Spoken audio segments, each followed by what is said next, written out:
Bismillahirrahmanirrahim. Assalamualaikum warahmatullahi wabarakatuh.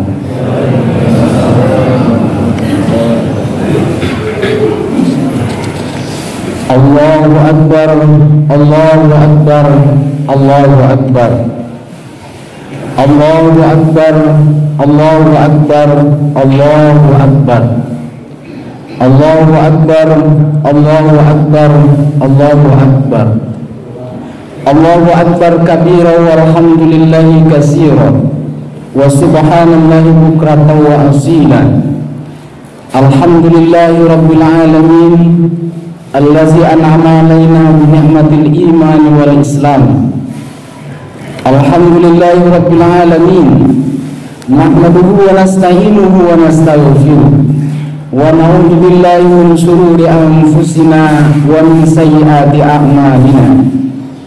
May yahdihillahu fala mudilla lahu wa may yudlilhu fala hadiya lahu. Asyhadu an la ilaha illallah wahdahu la syarika lahu wa asyhadu anna Muhammadan abduhu wa rasuluhu alladzi la nabiyya ba'dah.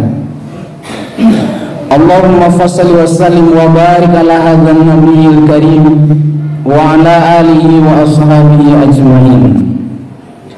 Amma ba'du fa ya ibadallah, usikum wa iyaya bitaqwallah faqad fazal muttaqun. Faqala Allah ta'ala fil Qur'anil Karim, a'udzu billahi minasy syaithanir rajim. Bismillahirrahmanirrahim. Walillahi 'alan nasi hajjul baiti man istata'a ilaihi sabila.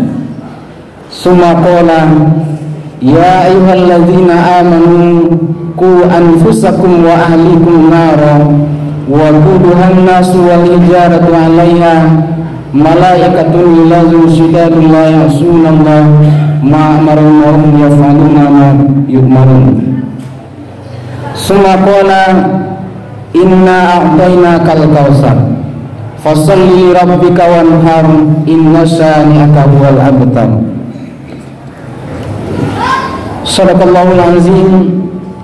Bapak-bapak, ibu-ibu kaum muslimin, jemaah salat Idul Adha yang dimuliakan Allah. Rasa kesyukuran yang dalam mesti terucap selalu dari lisan kita atas segala nikmat yang diberikan oleh Allah dalam kehidupan kita. Kesyukuran yang ditunjukkan dalam bentuk peningkatan amal perbuatan kita. Oleh karena memang tanda dan ciri kesyukuran itu adalah meningkatnya amalan yang dilakukan oleh hamba. Dari lisannya dia mengucapkan alhamdulillah, di hatinya dia meyakini bahwa Allah memberikan karunia dan nikmat yang banyak, sehingga lahirlah perbuatan-perbuatan amalan yang meningkat oleh karena nikmat yang diberikan oleh Allah kepadanya. Dialah Allah yang kita sembah, dialah Allah tempat kita bergantung, dialah Allah yang selalu menolong kita, menunjuki kita kepada jalan yang diridhoinya. Mudah-mudahan nikmat yang diberikan oleh Allah mampu dan dapat selalu kita gunakan dalam rangka meningkatkan diri kita kepadanya. Termasuk pada hari ini kita diizinkan oleh Allah Subhanahu wa taala untuk berbahagia dengan datangnya hari raya Idul Adha. Semoga di setiap amalan yang kita lakukan diterima oleh Allah Subhanahu wa taala. Amin ya rabbal alamin. Salawat beriringkan salam buat junjungan kita Nabi besar Muhammad sallallahu alaihi wasallam, uswah dan qudwah kita meninggalkan Al-Qur'an dan Sunnah sebagai pedoman dalam hidup. Mari kita jadikan Al-Quran dan Sunnah sebagai acuan, sebagai pedoman, sebagai rujukan di setiap persoalan-persoalan kehidupan yang kita hadapi. Bapak-bapak dan ibu-ibu, kaum muslimin dan kaum muslimat jemaah salat Idul Adha yang dimuliakan Allah. Ketika kita mengkaji sejarah kehidupan para nabi, rasul dan salafus saleh terdahulu, mampu meningkatkan keimanan kita, menyadarkan kita bahwa akan kehidupan ini mau dibawa kemana. Demikian halnya kita ketika kita mempelajari, mendalami, memahami sejarah kehidupan Nabi Allah Ibrahim alaihissalam dan keluarganya, menyadarkan kita betapa beliau memberikan contoh teladan yang luar biasa dalam kehidupan kita, dalam kehidupan keluarga kita, ataupun dalam kehidupan kita bermasyarakat. Maka di dalam khutbah Id kita pada siang hari ini kita bagi menjadi 3 bahagian. Yang pertama, 3 pelajaran penting dari kisah Nabi Ibrahim alaihissalam dan keluarganya. Yang kedua, 3 peringatan di dalam pelaksanaan ibadah kurban. Yang keempat, 2 pesan mensikapi situasi dan kondisi kita hari ini. Allahu Akbar, Allahu Akbar, Allahu Akbar. Kita masuki bagian yang pertama. Pelajaran penting dalam kehidupan yang telah ditorehkan dalam sejarah kehidupan Nabi Allah Ibrahim alaihissalam dan keluarganya merupakan cerminan kehidupan kita, keluarga dan masyarakat kita. Kaum muslimin yang memuliakan Allah Subhanahu wa taala, kita lihat 3 pelajaran penting yang perlu kita garis bawahi. Yang pertama, ketika Ibrahim berusia muda, dia melihat yang dilakukan oleh umat pada saat itu bukanlah satu kebenaran, merupakan satu kebatilan dan satu hal yang mungkin tidak masuk dari akal sehat kita. Oleh karena masyarakat menyembah Tuhan yang mereka bikin sendiri tidaklah masuk ke dalam akal sehat kita. Ibrahim berusaha mencari sebenarnya siapa yang berhak, yang mesti untuk disembah itu. Yang pada akhirnya Ibrahim menemukan bahwa yang menciptakan langitlah, yang menciptakan bumilah, yang menciptakan matahari, bintang, bulan dan segala isinya, bahwa dialah Allah Subhanahu wa taala yang berhak untuk disembah. Kalau kita bawakan dalam kehidupan kita, dalam berorganisasi, bermasyarakat, mungkin kita menemukan kebatilan-kebatilan. Mungkin kita menemukan dalam masyarakat itu sesuatu yang janggal menurut akal sehat kita. Apa yang kita lakukan ketika melihat kebatilan dilakukan oleh orang-orang di sekitar kita? Ada kecenderungan mungkin kita bersikap diam saja, tidak mau peduli, itu kan urusan mereka. Lain halnya dengan Ibrahim, dia berusaha mencari kebenaran dan kemudian selanjutnya menyampaikan kebenaran itu kepada orang yang berbuat kebatilan.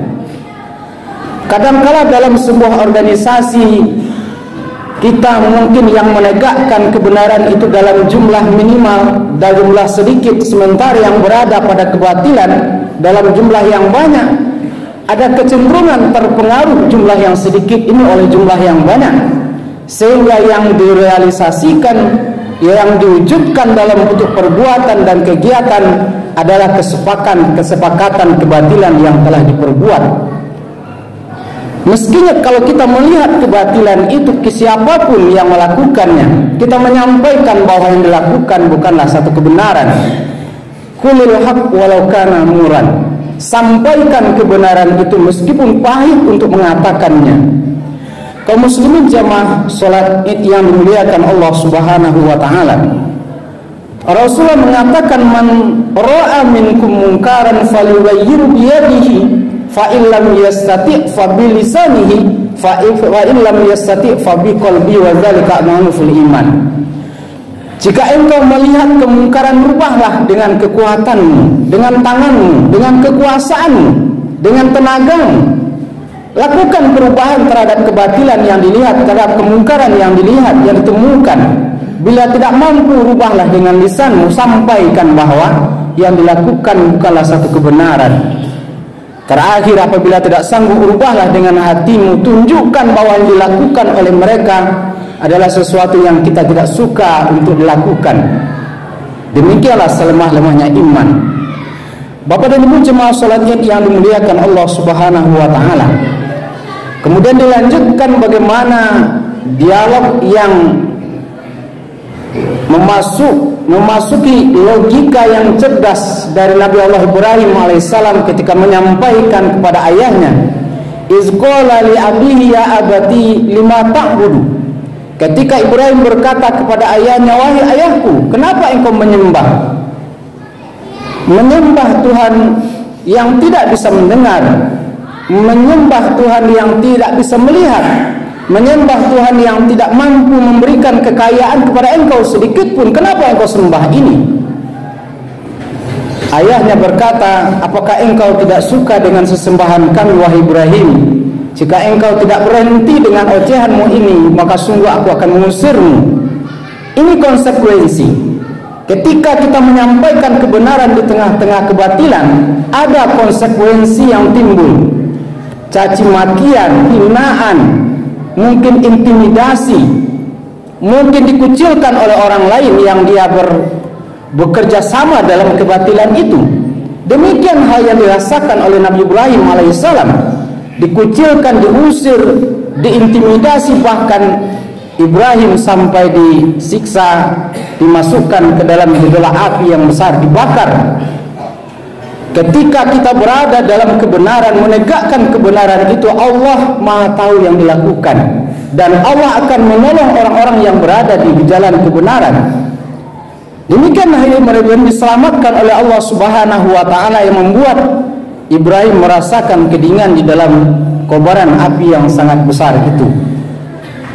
Bapak dan Ibu kaum muslimin jemaah salat Id yang dimuliakan Allah, tentu tidak terlepas dari bagaimana giatnya Nabi Ibrahim menyampaikan kebenaran itu, mulai dari keluarganya yang terdekat, kemudian pemegang kekuasaan, agar mereka tidak larut dalam kebatilan itu. Dengan hikmahnya, dengan jadalahnya, dengan ihsannya menyampaikan kebenaran itu dengan logika yang bisa diterima, yang tidak bisa terbantahkan oleh orang lain. Maka benar kiranya bahwa Ibrahim itu merupakan satu kaum yang memiliki kekuatan meskipun Ibrahim sendiri, tetapi dia memiliki kekuatan seperti satu kaum yang mampu menyampaikan kebenaran di tengah penguasa yang zalim. Kaum muslimin, kaum muslimat jemaah salat Id yang dimuliakan Allah. Yang kedua, istiqomah dalam kebenaran itu. Tidak mudah kita berada dalam garis kebenaran. Tidak mudah kita dalam ketaatan kepada Allah Subhanahu wa taala, akan berhadapan dengan godaan-godaan, akan berhadapan mungkin dengan caci makian, dengan hinaan, dengan segala macam cemoohan yang mungkin ada, yang melemahkan kita untuk melakukan kebenaran. Contoh sederhananya, tidak mudah mungkin kita melakukan sholat subuh rajin setiap hari, sholat 5 waktu berjemaah setiap hari, bisa kita qiyamul lail di setiap malamnya. Tidak mudah. Dia ada berhadapan dengan ujian, rasa lemah semangat, lemah iman, dan segala macamnya. Untuk itu perlu kita istiqomah berada di jalan kebenaran itu. Sebagaimana dikatakan tadi, ketika kita berada pada godaan-godaan dunia yang menggelincirkan kita, Rasul berpesan dengan kalimat pendeknya, amantum billahi summastaqim. Berimanlah engkau kepada Allah, kemudian istiqomah dalam keimananmu itu. Di satu saat akan datang masanya ketika orang mukmin itu memegang kebenaran seperti memegang bara api di tangannya. Andaikan dilepas maka orang lain terbakar, andaikan dia pegang maka dirinya terbakar. Seperti itulah kondisi akhir zaman yang digambarkan oleh Rasulullah ketika kita istiqomah dalam kebenaran itu. Maka beruntunglah orang-orang yang benar. Fatuba lil ghuraba. Maka beruntunglah orang-orang yang asing dalam pandangan orang lain ketika dia berada di garis kebenaran itu. Bapak dan Ibu jemaah salat Id yang dimuliakan Allah. Makanya ketika Siti Aisyah ditanya oleh sahabat yang lain, doa apakah yang sering dibaca Rasulullah wahai Siti Aisyah? Dalam riwayat lain Ummu Salamah ditanya tentang ini. Rasul sering membaca doa Allahumma ya muqallibal qulub sabbit qalbi ala dinik. Ya muqallibal qulub, sabbit qalbi ala taatik. Wahai Allah yang maha membolak-balikkan hati, tetapkan hatiku dalam taat kepadamu, tetapkan hatiku dalam taat dalam agamamu sampai akhir hayat kita. Bagaimana kita istiqomah berada di jalan kebenaran ini. Yang ketiga, kuat sabar tabah menghadapi ujian demi ujian. Ketika Ibrahim dan istrinya Siti Hajar sudah berusia lanjut, belum Allah kurniakan anak, merindukan lahirnya penerus generasi, menyampaikan kebenaran, cita-cita siapa yang akan membawa risalah Allah ini di tengah-tengah masyarakat. Andaikan Ibrahim tidak dimiliki keturunan, maka selalu berdoa kepada Allah, Rabbi habli minas sholihin. Hendaknya ini juga menjadi doa-doa kita semua, agar Allah karuniakan kita anak yang soleh, anak yang solehah, anak yang menegakkan kebenaran di tengah-tengah masyarakat, menjadi qurrata a'yun, penyejuk hati, penyejuk mata ketika kita memandangnya. Kaum muslimin, kaum muslimat jemaah salat Id yang dimuliakan Allah, ketika Allah sudah karuniakan anak, Allah perintahkan lagi dengan ujian yang amat berat yang mungkin tidak bisa dilakukan oleh orang lain. Oleh nabi-nabi sebelumnya tidak pernah diberikan ujian seperti ini, apalagi kita yang di zaman ini mungkin tidak mampu kita melakukannya. Wahai anakku, sesungguhnya aku melihat dalam mimpi bahwa Allah menyuruhku untuk menyembelihmu. Menyembelih Ibrahim Ismail merupakan satu kecintaan kepada anak dan kecintaan ketaatan kepada Allah Subhanahu wa taala. Dua ujian yang amat berat yang dirasakan oleh Ibrahim dalam kehidupannya. Bapak dan Ibu jemaah salat Id yang dimuliakan Allah, Ismail ini merupakan cerminan dan gambaran cinta kita terhadap anak dan keluarga kita, cerminan cinta terhadap harta benda kita, cerminan cinta kita terhadap jabatan dan kedudukan kita, gambaran cinta kita terhadap egois kita dalam kehidupan, atau apa yang kita cintai dalam kehidupan ini. Mampukah ketika Allah perintahkan untuk dikorbankan yang kita cintai itu di jalan Allah? Ini sebuah pertanyaan mungkin yang perlu kita renungkan, bahwa Ismail merupakan potret kecintaan terhadap harta yang dimiliki oleh manusia, yang Allah perintahkan kepada Ibrahim untuk dikurbankan, untuk disembelih di jalan Allah Subhanahu wa taala. Bapak dan Ibu jemaah salat Id yang dimuliakan Allah Subhanahu wa taala,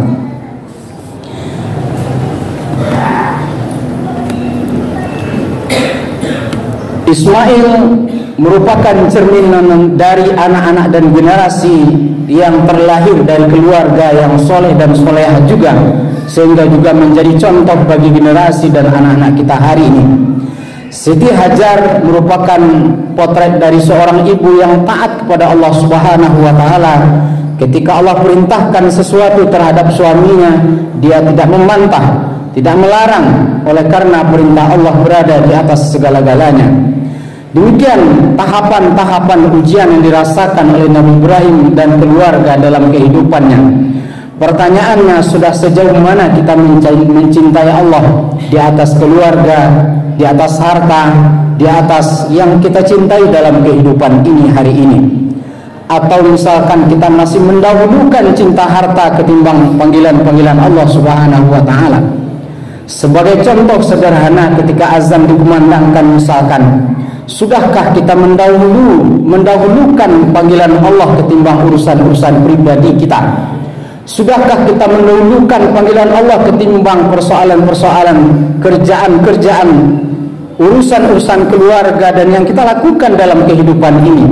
Ataukah sudahkah kita mendahulukan panggilan Allah di atas segala-galanya?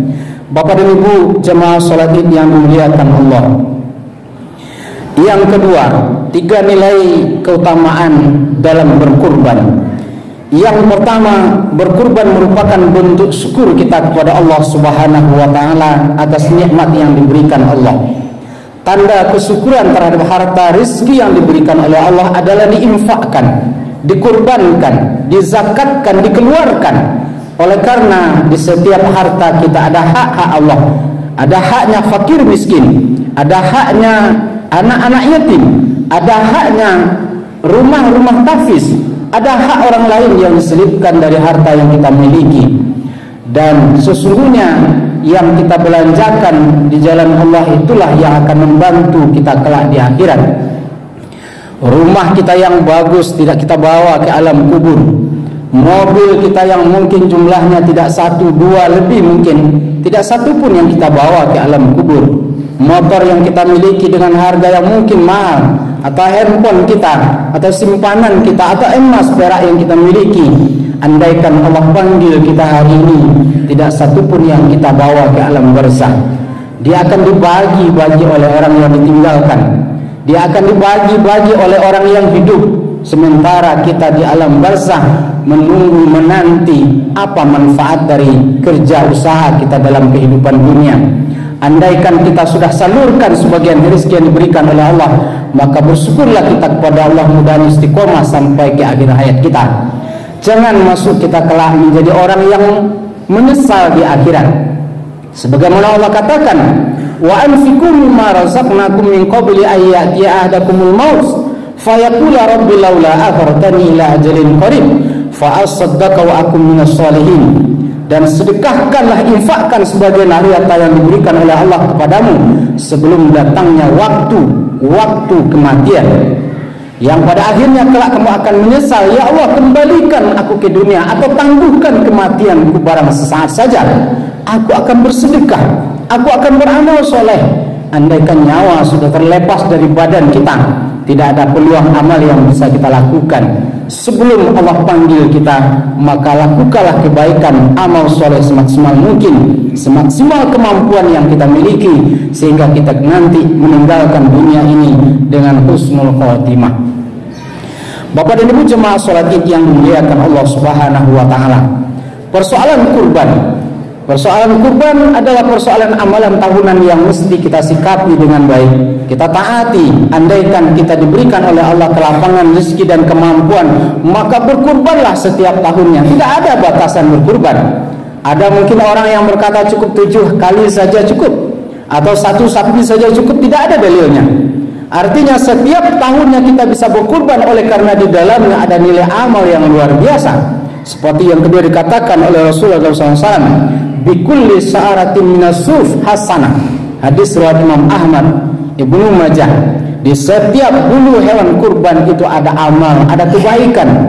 Kita tidak bisa menghitung berapa banyaknya bulu kambing, bulu seekor sapi, namun di setiap bulu hewan kurban itu ada hasanah, ada kebaikan. Oleh karena itu mari kita niatkan setiap tahunnya diberikan oleh Allah kelapangan untuk bisa berkurban. Alhamdulillah di tempat kita mencapai 14 ekor sapi, ya.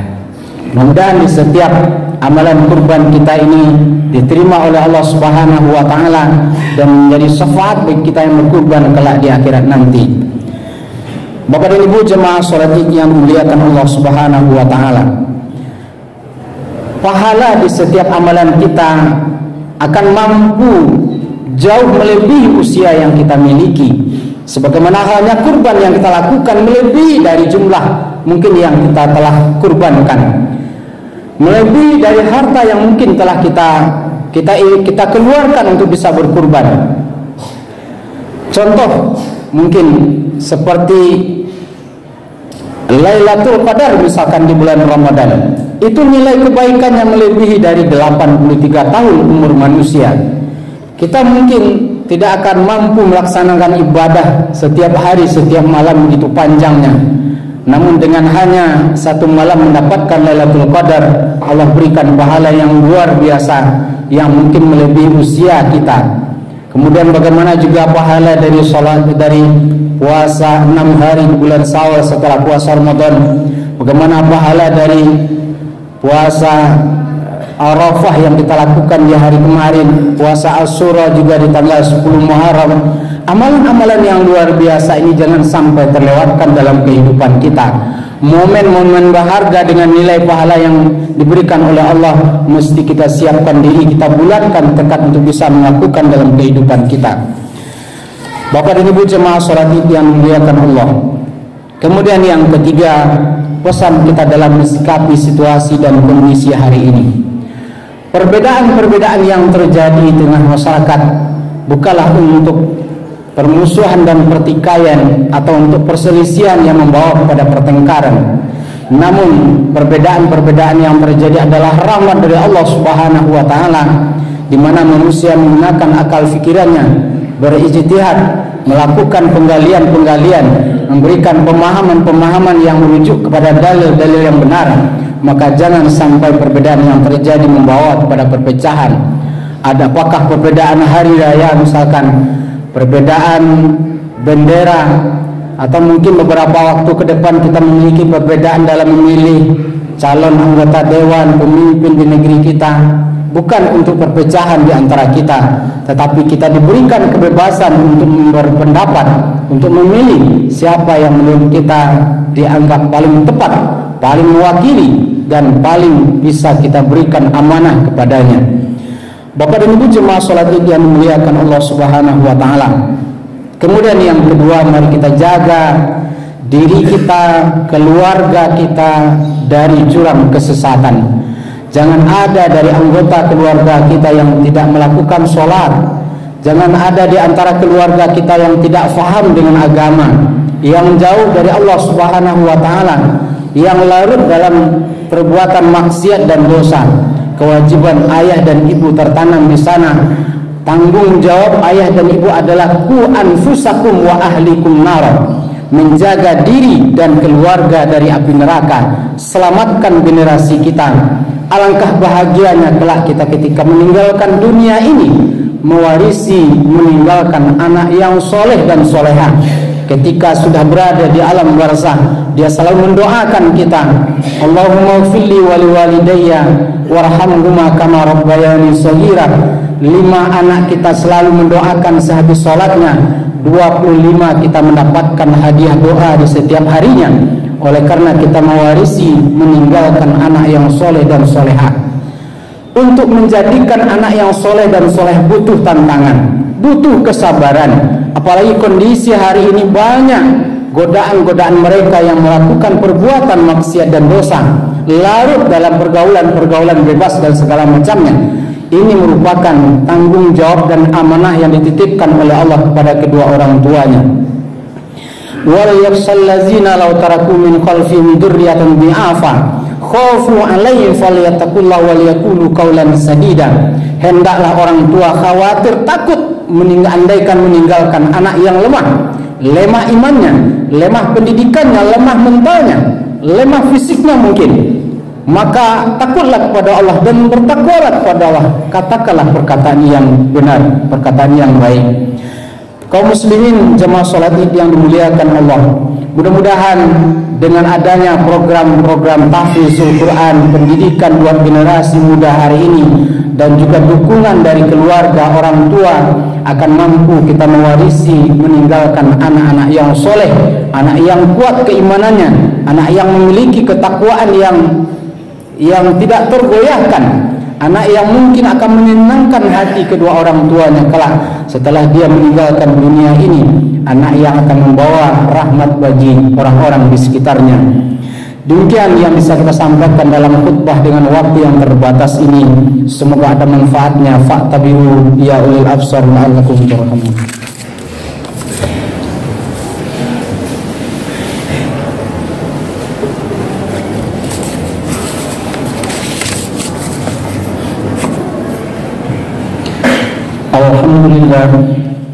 Alhamdulillah rabbil alamin allazi anzala sakinata fi qulubil mu'minin liyazdadu imanan ma'a imanihim. Ashhadu an la ilaha illallah wahdahu la syarikalah wa ashhadu anna Muhammadan abduhu wa rasuluhu alladzi la nabiyya ba'dah. Amma ba'du fa ya ibadallah, usikum wa iyaya bittaqwallah faqad fazal muttaqun. Faqala Allah Ta'ala fil Qur'anil Karim, a'udzu billahi minasyaitonir rajim. Bismillahirrahmanirrahim. Al-yawma akmaltu lakum dinakum wa atmamtu 'alaikum ni'mati wa raditu lakumul Islam dinan. Kaum muslimin jemaah salat Idul Adha yang dimuliakan Allah. Hari kemarin saudara-saudara kita yang menunaikan ibadah haji di tahun ini melaksanakan wukuf di padang Arafah. Mudah-mudahan Allah berikan haji yang mabrur buat saudara-saudara kita yang menunaikan haji di tahun ini. mereka diselamatkan, dimudahkan amal ibadahnya dalam pelaksanaan ibadah haji. Dan mudah-mudahan kita yang sudah kembali dari haji juga diberikan oleh Allah haji mabrur. Al-hajju mabrur laysa jazaa illa jannah. Tidak ada balasan bagi yang haji mabrur melainkan surga. Kita yang belum menunaikan ibadah haji atau ibadah umrah, semoga diberikan oleh Allah kelapangan rezeki, kemudahan untuk bisa melaksanakan ibadah di negeri yang penuh dengan keberkahan, dengan nilai ibadah yang luar biasa yang diberikan oleh Allah Subhanahu wa taala. Dan bagi kita yang tidak menunaikan ibadah haji, mudah-mudahan ibadah kurban bisa kita tunaikan setiap tahunnya. Dengannya kita bisa menabung investasi akhirat dari setiap amalan yang kita lakukan. Innallaha malaikatahu yusholluna 'alan nabi ya ayyuhallazina amanu shallu 'alaihi